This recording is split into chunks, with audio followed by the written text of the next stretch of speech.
Hi പ്രിയരെ, ഞാനിപ്പോൾ ഉള്ളത് പെരിങ്ങോട് ഉണ്ണികൃഷ്ണൻ വൈദ്യരുടെ വീട്ടിലാണ്. ഇത് കൂറ്റനാട് നിന്നാണ് ഇങ്ങോട്ട് വരിക. കൂറ്റനാട് റോഡ്. ഇത് ഒരു അതിപുരാതനമായ ഒരു വീട് ആണ്. ഇവിടെ വന്ന് നോക്കിയപ്പോൾ അപ്പോൾ അദ്ദേഹത്തിൻ്റെ വീട്ടിൽ ഞാൻ എന്തിനാണ് വന്നതെന്ന് വെച്ചാൽ, എനിക്ക് കുറച്ച് കാലമായിട്ട് എൻ്റെ കൈയുടെ പ്രയാസം, അത് മേലെ പൊന്തിക്കാൻ പറ്റാത്തൊരു ചുറ്റുപാട്. അതിലിടക്കാണ് ഒരു ചെറിയ അപകടം പറ്റി മറ്റേ കൈയിൽക്കും ബുദ്ധിമുട്ട് വന്നത്. അതൊക്കെ സർജറി ചെയ്ത് മാറ്റിയെങ്കിലും കൈ മേലേക്ക് പൊന്തിക്കാൻ കേവലം ഷർട്ട് ഇടാൻ പോലും പറ്റാത്തൊരു ചുറ്റുപാടാണ് എനിക്കുണ്ടായിരുന്നത്.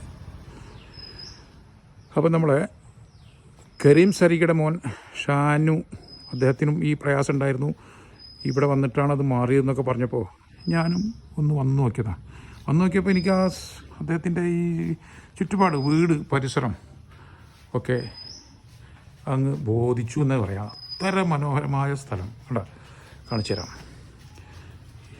ഇവിടെയാണ് ഇദ്ദേഹത്തിൻ്റെ പരിശോധന. ഇതാണ് പരിശോധനാ മുറി. അത് കഴിഞ്ഞിട്ട് നമുക്ക് ഇവിടെ അദ്ദേഹത്തിൻ്റെ ആൾക്കാർ വന്നാൽ ഇരിക്കാനുള്ള ഒരു സ്ഥലമാണ്. ഇതാണ് അദ്ദേഹത്തിൻ്റെ വാസസ്ഥലം. ഈ വീടിന് ഏകദേശം 100 കൊല്ലത്തെ പഴക്കമുണ്ടെന്ന് പറയുന്നത്. 100 കൊല്ലം പഴമ നിലനിർത്തിക്കൊണ്ടാണ് അദ്ദേഹം ഇവിടെ ജീവിക്കുന്നത്.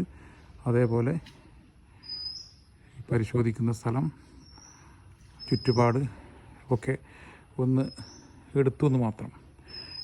2 ആഴ്ചക്ക് എൻ്റെ പരിശോധനയ്ക്ക് ശേഷം 2 ആഴ്ചക്ക് അദ്ദേഹം മരുന്ന് തന്നിട്ടുണ്ട്. ഒരു കാര്യമല്ല, എല്ലാ പ്രയാസം ഇല്ല, അത് മാറും. ഈ മരുന്ന് കൃത്യമായിട്ട് കഴിക്കുക. ഫിസിയോതെറാപ്പി ചെയ്യുന്നുണ്ടെങ്കിൽ അത് കണ്ടിന്യൂ ചെയ്യുക. ഒരു വിഷയമില്ല. നല്ല സൗമ്യനായ, വളരെ ശാന്തനായ ഒരു വ്യക്തിത്വമാണ് അദ്ദേഹം. കുറച്ച് നേരം ഇന്ന് സംസാരിക്കാനും അതേപോലെ എൻ്റെ പ്രയാസങ്ങളൊക്കെ സാവധാനം ഇരുന്ന് കേൾക്കാനൊക്കെ സന്മനസ്സ് കാണിച്ചു. എന്തായാലും നോക്കട്ടെ. 2 ആഴ്ച മരുന്ന് കഴിച്ചിട്ട് അതിൻ്റെ ഗുണഫലം തീർച്ചയായിട്ടും ആ റിസൾട്ട് ഉണ്ടായിരിക്കുന്നതാണ്. എന്തായാലും നല്ല വീടും പരിസരവും വാസസ്ഥലം, നല്ല ഗംഭീരമായ ഒരു ചുറ്റുപാട്.